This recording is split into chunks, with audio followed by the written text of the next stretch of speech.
Bismillahirrahmanirrahim. Ya, Bismillahirrahmanirrahim. Assalamualaikum warahmatullahi wabarakatuh. Alhamdulillahirrahmanirrahim. Wa bihi nasta'inu ala umuri dunya waddin. Wassalatu wassalamu ala asrafil anbiya'i wal mursalin wa ala alihi wa sahbihi wassalam. Amma ba'du. Pertama-tama, perkenalkan saya Sarah Febrianti selaku moderator pada hari ini.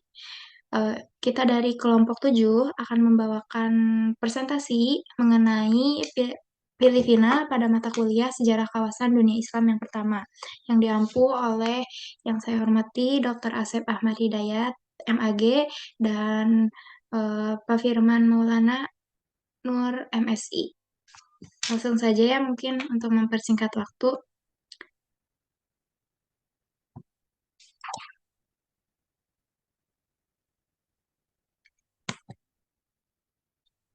Sebentar.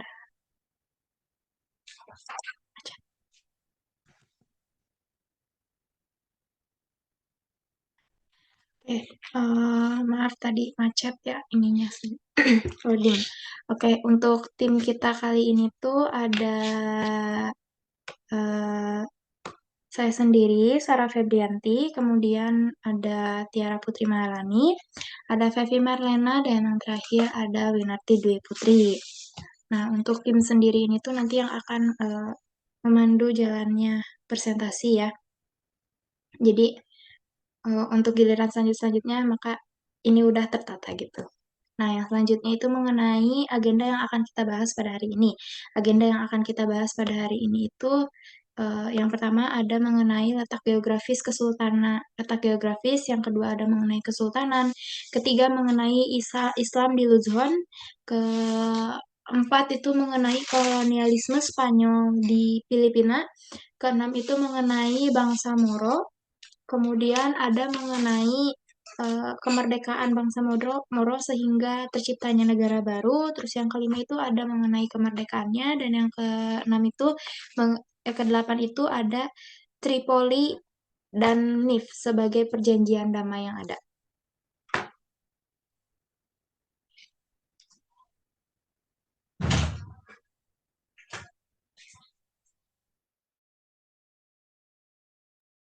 Ya, langsung aja ya. Yang pertama itu mengenai letak geografis Filipina yang akan dijelaskan oleh saya sendiri. Nah, sebenarnya definisi geografi ini tuh nggak semestinya harus mengenai peta dan peta ya, tapi lebih ke geografi dari Filipina ini sendiri gitu. Nah, geografi dari Filipina sendiri itu kita akan membahas mengenai letak geografisnya udah pasti, kemudian mengenai agama apa aja sih yang ada di Filipina. Nah, yang terakhir itu mengenai etnis-etnis yang ada di Filipina ini gitu. Nah, yang pertama itu mengenai letak geografis gitu. Secara astronomis, Filipina ini tuh terletak di antara 4 derajat, 40 lintang utara sampai 21 derajat, 10 lintang utara. Nah, untuk bujur timurnya 116 derajat, 40 bujur timur, dan 126 derajat, 34 bujur timur. Nah, di sebelah barat Filipina itu ada Laut Cina. Nah, di sebelah timurnya itu ada Laut Filipina, sedangkan di sebelah selatannya, Filipina itu berdekatan dengan Indonesia, negara kita tercinta, yaitu di Sulu dan Laut Sulawesi. Nah, Filipina ini tuh mempunyai pulau sebanyak 7.107 dengan luas wilayah sekitar 3.000 kilometer persegi ya, 300.000 kilometer persegi, dan jumlah penduduknya sekitar 105 juta gitu ya, juta jiwa. Nah, ini tuh didapatkan datanya eh, sekitar tahun 2015 ya, untuk yang terbarunya masih belum disurvei kembali gitu oleh saya pribadi. Nah, yang selanjutnya itu mengenai agama. Agama apa aja sih yang ada di Filipina ini? Nah, agama yang ada di Filipina ini itu sekitar 92% penduduknya itu menganut Kristen, di mana 81%-nya itu menganut Katolik Roma, dan 11%-nya itu menganut eh, denominasi dominasi Kristen Protestan gitu. Jadi sisanya itu Kristen Protestan gitu. Sedangkan 5,6% penduduk dari Filipina ini tuh saudara kita gitu, yaitu seorang Muslim. Nah, eh, di mana menjadikan Islam juga termasuk yang terbesar gitu ya, yang kedua di negara tersebut gitu, sebagai agama yang terbesar yang kedua gitu di negara tersebut.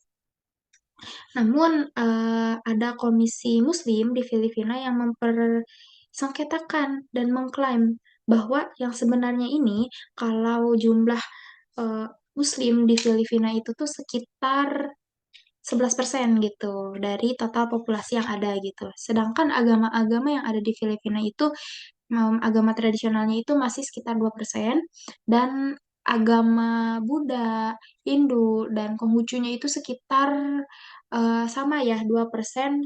Ada Yahudi juga, Yudaisme dan Bahai gitu ya. Masih sekitar 2% gitu. Dan 10% itu mereka memilih untuk tidak memeluk agama apapun gitu, entah itu ateis atau agnostik gitu ya.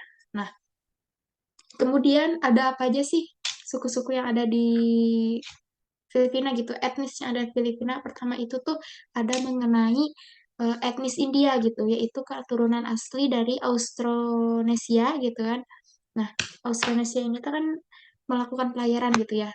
Nah, salah satunya itu ada di Filipina juga gitu, sehingga adanya suku India. Nah, kemudian ada juga suku Negrito, yaitu suku asli orang-orang dari Negro. Nah, kemudian ada juga suku Moro, merupakan suku yang mayoritasnya itu Islam. Nanti mungkin akan dibahas ya oleh teman-teman sekalian. Kemudian ada juga mengenai suku Aeta, itu merupakan kelima suku terbesar yang ada di Filipina gitu. Nah, yang selanjutnya itu mengenai kesultanan, periode Kesultanan Sulu dan Mangudainao. Hmm, ya, sebentar ya. Untuk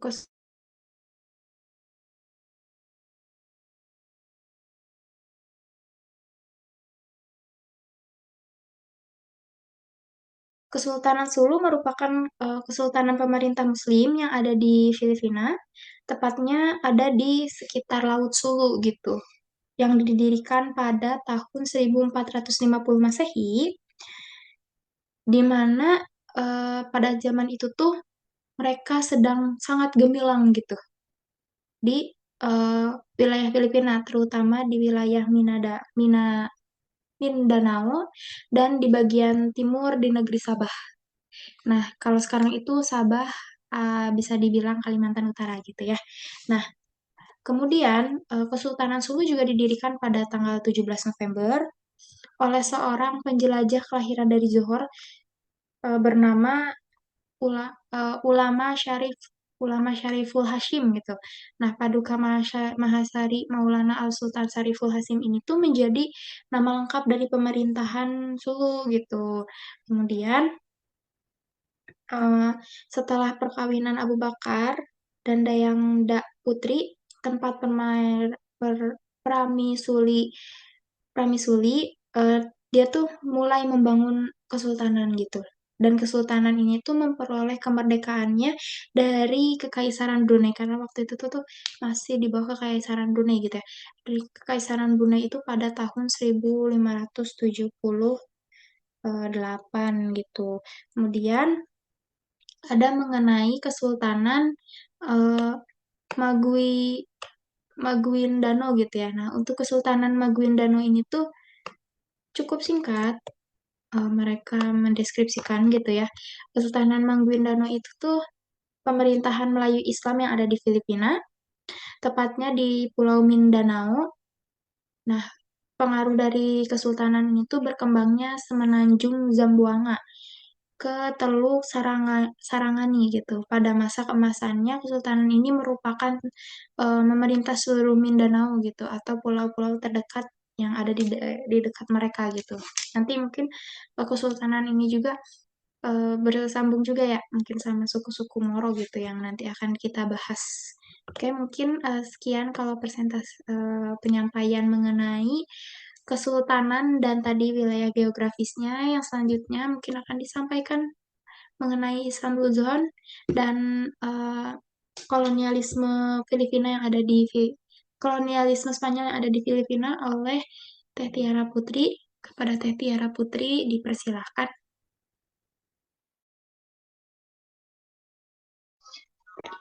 Baik, terima kasih kepada moderator. Selanjutnya di sini saya akan menjelaskan mengenai Islam di Luzon.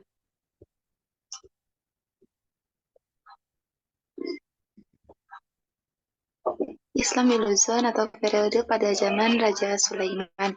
Sebelum kedatangan orang-orang Spanyol, Islam dipercaya sudah bertapak di Pulau Luzon. Namun demikian, aktivitas dakwah belum merata pada waktu itu. Hanya di kawasan Manila saja yang terdapat masyarakat dan pemerintahan Islam. Ketika para pelaut Spanyol tiba di Teluk Manila pada tahun 1571 Masehi, Manila pada waktu itu diperintah oleh seorang raja yang bernama Raja Sulaiman, yang merupakan saudara Raja Martanda, Sultan Brunei. Islam yang disebarkan sekitar Manila itu berasal dari Brunei. Silsilah Brunei sendiri menyebutkan bahwa Sultan Bolkiah dari Brunei telah menaklukkan Celorong yang merupakan kawasan Manila sekarang.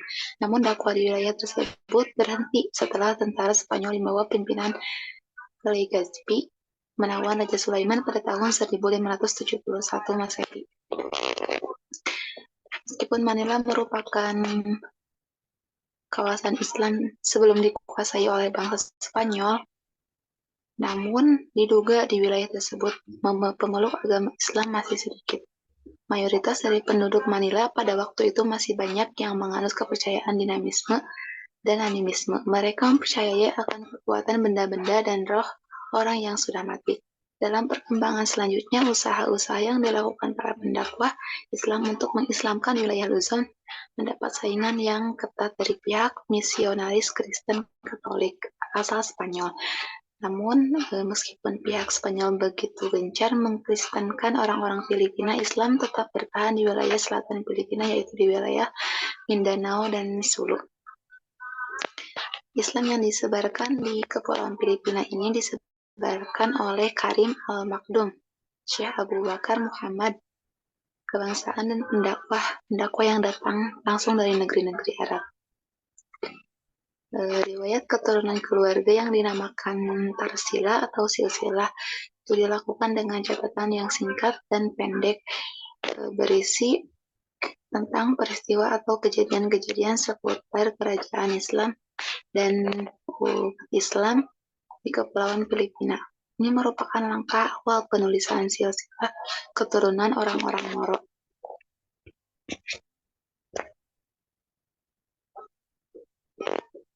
Boleh dilanjut, Sedli? Untuk yang selanjutnya mengenai kolonialisme Spanyol. Adanya ketidakdayaan Raja Sulaiman dan Islam di Filipina seiring dengan datangnya armada berasal dari asal Spanyol datang ke wilayah tersebut. Diceritakan pasukan laut negeri Mutador pimpinan Ferdinand Magellan itu sempat bentrok dengan angkatan bersenjata pimpinan Sultan Sulaiman.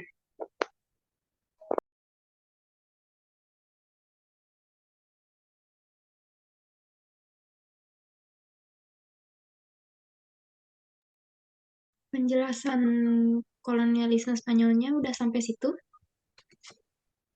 Iya, Sarah. Ini masih ada slide-nya. Dua slide, memang 2 slide. Oh iya. Dikembalikan kepada moderator. Ya, terima kasih kepada Tiara Putri Maharani yang telah memaparkan mengenai Luzon dan kolonialisme di Spanyol ya. Mungkin yang selanjutnya akan dipaparkan oleh Teh Fevi mengenai bangsa Moro. Kepada Teh Fevi dipersilahkan. Ya, baik. Terima kasih kepada moderator. Selanjutnya yaitu kita mengenal kepada bangsa Moro. Siapa itu bangsa Moro? Bangsa Moro itu adalah sebuah suku yang terdapat di Filipina, di Mindanao. yaitu suku etnoreligius yang terdiri atas 13 suku yang mendiami Filipina, bagian Filipina Selatan. Daerah tempat kelompok ini meliputi bagian selatan Mindanao, Kepulauan Sulu, Palawan, Basilan, dan beberapa pulau yang bersebelahan. Suku Moro ini juga merupakan suku bangsa pelaut yang gigih dan dapat beradaptasi di berbagai tempat mereka berdiam. Sebagian besar mereka itu berdiam di Mindanao, Filipina.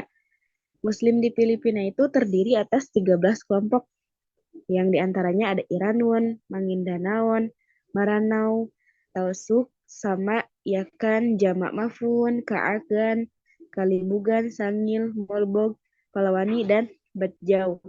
Ada pula Muslim di kalangan penduduk pribumi Mindanao seperti Tedurai, Manobo, Belaan, Higaonon, Subanen, Teboli, dan lain-lain.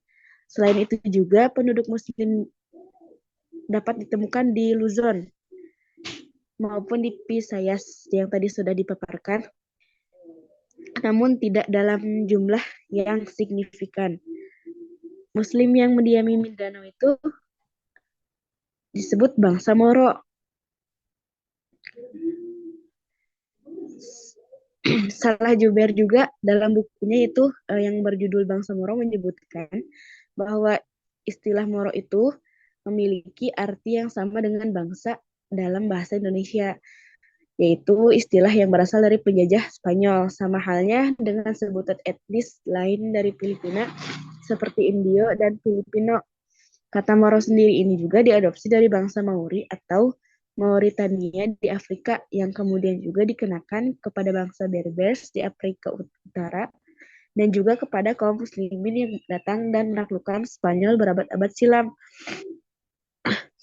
Maka istilah Moro ini akhirnya tidak merujuk kepada kelompok etnis, ras, waktu, dan geografis aja, namun lebih merujuk kepada kelompok orang yang berafiliasi dengan agama tertentu, yang yaitu agama Islam. Dan penyebaran Islam di Sulu atau dan Mindanao ini berasal dari para pedagang, guru-guru, dan sufi keturunan Arab yang pada waktu itu berlayar hingga ke Sulu dan Mindanao. Yang dimana suku Moro ini adalah suku asli Islam yang berada di Filipina. Baik, selanjutnya dalam sejarahnya juga Filipina pernah dijajah oleh Spanyol dan Amerika ya, di mana salah satunya bangsa Moro melawan penjajahan terhadap dari Spanyol dan Amerika. Dalam sejarahnya juga Filipina itu pernah dijajah oleh Spanyol dan Amerika. Islam di Filipina ini sudah berkembang ketika Spanyol itu datang menjajah Filipina pada 16 Maret tahun 1521. Kesultanan Sulu yang berdiri tahun 1450 saat itu telah berusia 71 tahun. Pasukan Spanyol itu pada waktu itu masuk ke Filipina dan menyerang dari arah selatan.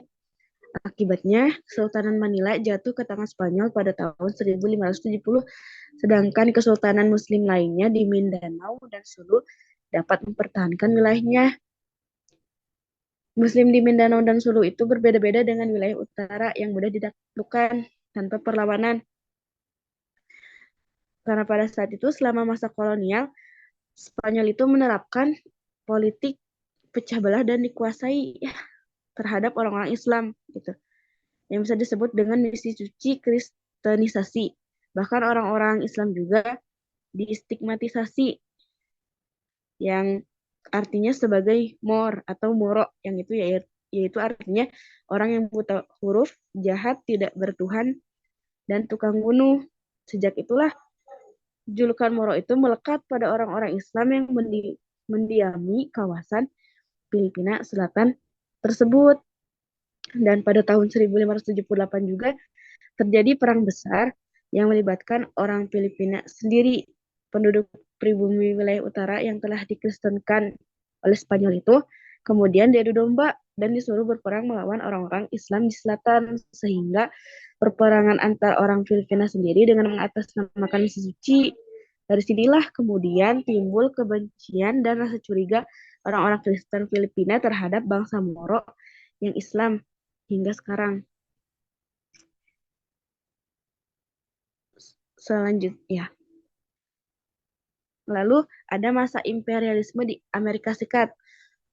Nah, pada saat ini Amerika itu datang ke Mindanao dengan menampilkan diri sebagai seorang sahabat yang baik dan dapat dipercaya.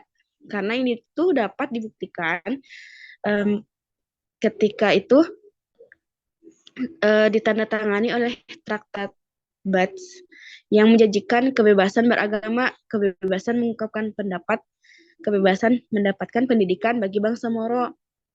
Namun perjanjian ini hanyalah perjanjian aja gitu ya, yang pada faktanya itu hanya Amerika ini datang hanya untuk mengambil hati orang-orang Islam yang ada di Mindanao saja gitu agar tidak memberontak, karena pada saat itu Amerika itu tengah disebutkan dengan pemberontakan kaum revolusioner Filipina Utara pimpinan Emilio Aguinaldo.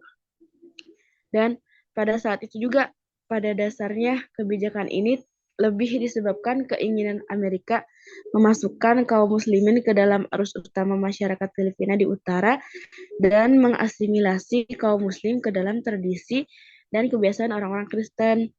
Dari seiring dengan berkurangnya kekuasaan politik para sultan dan berpindahnya kekuasaan secara bertahap ke Manila, maka pendekatan ini sedikit demi sedikit mengancam tradisi kemandirian yang selama ini dipelihara oleh masyarakat Muslim.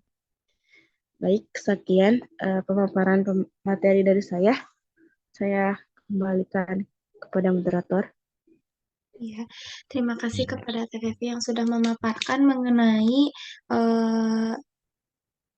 eksistensi Spanyol ya dan bangsa Moro gitu. Dan bagaimana kemerdekaan bangsa Moro.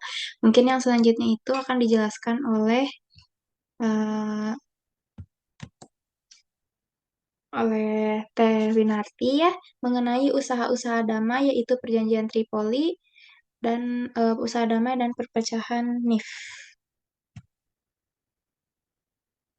Dipersilahkan. Oh, yang ini ya, ini. Nah, yang ini. Slide-nya tadi agak salah, mohon maaf ada kesalahan. Slide selanjutnya yang perjanjian damai. Oh, ini ya. Oh iya benar. Ya. Oh, iya. Oke. Bismillahirrahmanirrahim. Terima kasih pada moderator. Di sini saya akan menjelaskan tentang perjanjian usaha-usaha damai, yaitu yang terdiri dari Perjanjian Tripoli, terus usaha damai, dan Front Pembebasan Nasional Moro. Yang pertama itu Perjanjian Tripoli. Perjanjian Tripoli itu terjadi pada 23 Desember, yaitu bertepatan pada tahun 1976 di Libya oleh Carmelo Z. Barbero, mewakili pemerintahan Filipina, dan Nur Miswari dari Front Pembebasan Nasional Moro. Perjanjian tersebut mendefinisikan pembagian administrasi otonom bagi umat Islam.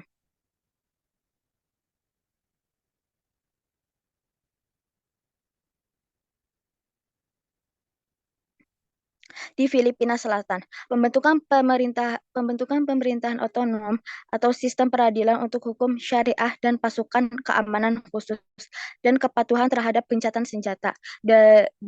Daerah otonom harus memiliki sendiri sistem ekonomi termasuk bank syariah. Kesepakatan antara pemerintahan Republik Filipina dan Front Pembebasan Nasional Moro dengan partisipasi anggota Komisi Quadripartit Konferensi Islam dan Sekretaris Jenderal Organisasi Konferensi Islam. Kampanye yang dilakukan oleh Marcos menghasilkan sebuah perjanjian damai. Perjanjian damai tersebut diberi nama Perjanjian Tripoli, yaitu Tripoli Agreement yang ditandatangani pada tahun 1976 dengan isi kesepakatan tersebut menjamin Filipina sebagai prinsip dasar otonomi Islam di Filipina Selatan dan pembentukan Autonomous Region in Muslim Mandiona. Namun, perjanjian ini mengalami kegagalan karena Autonomous Region in Muslim ini merupakan isi perjanjian yang dibuat itu tidak disepakati oleh kedua pihak. Selain itu juga, pemerintah Filipina juga melanggar perjanjian Tripoli, yang akibatnya bangsa Moro menyatakan jihad, yaitu berjuang atau berusaha keras terhadap pemerintahan. Namun, keputusan ini tidak mendapat dukungan dari masyarakat Bangsmoro secara keseluruhan, hingga akhirnya Bangsmoro yang lebih mendukung untuk tetap meneruskan upaya damai dengan pemerintahan di bawah bendera IMLF. Yang selanjutnya yaitu Jalan Damai. Bangsmoro di bawah bendera IMLF kembali berjuang untuk mendapatkan hak-hak mereka. Setelah bertahun-tahun angkat senjata, akhirnya pemerintahan di bawah Presiden Fidel kelima, Ramos kembali mengupayakan jalan damai dengan IMLF dan melahirkan Final Peace Agreement, yaitu bertepatan pada 2 September 1996 yang isinya mengenai gencatan senjata. Namun, perjanjian tersebut hanya bertahan selama 3 tahun. Yang selanjutnya yaitu perpecahan MNLF.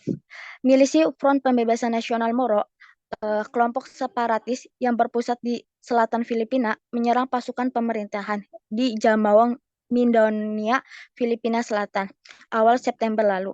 Pertempuran pun pecah, ratusan orang tewas disandra. Pasukan MNLF, militer bereaksi dan berhasil menangkap beberapa pemberontak. Penyerangan itu terjadi menjelang pendatangan perjanjian damai antara pemerintahan dan Front Pembebasan Islam Moro. Perpecahan dari MNLF ini, selain mengakhiri konflik, poin perjanjian damai mencakup pembagian kekayaan sumber daya alam dan mineral, serta pemerintahan otonom di daerah Mindanao. MNLF menganggap pemerintahan Filipina tidak menghormati perjanjian yang ditandatangani antara MNLF dan pemerintahan, yaitu bertepatan pada 1996. Sebagai responnya, Nur Miswari, ketua MNLF, memproklamasikan kemerdekaan Bangsmoro pada Agustus 2013 dan mendirikan Bangsmoro Republik. Oke, terima kasih. Saya kembalikan lagi kepada moderator.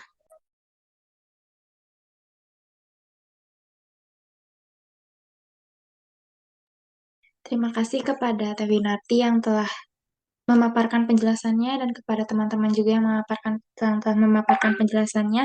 Mungkin sekian dari kelompok kami. Mohon maaf apabila presentasinya terdapat banyak kekurangan dan penjelasan yang kurang jelas. Sekian dari kelompok kami. Terima kasih atas kerjasamanya semuanya. Wallahumma fiqh Wassalamualaikum warahmatullahi wabarakatuh. Waalaikumsalam warahmatullahi wabarakatuh.